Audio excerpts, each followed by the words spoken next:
Hello class, I'm Mary Kovac and this is my commemorative speech.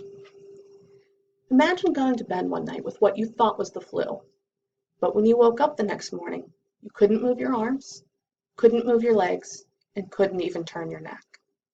The fear of this type of sudden paralysis was very real in the time of polio. That is, until Dr. Jonas Salk and his team of researchers created a vaccine against the debilitating and deadly disease right here in Pittsburgh. In 1954, other teams of researchers didn't believe that a safe and effective vaccine could be made from a dead virus. They believed anyone who received the vaccine would then be infected with the disease.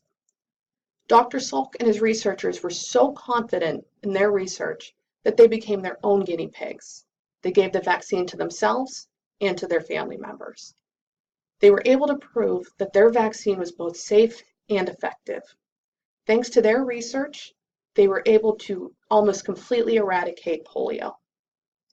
In 1955, Dr. Salk was interviewed live on television by Edward R. Murrow.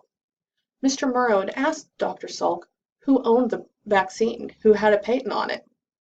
Dr. Salk explained that nobody did, and he didn't feel that anyone should. Thanks to his selflessness, he was able to keep the cost low so that everybody could receive the polio vaccine.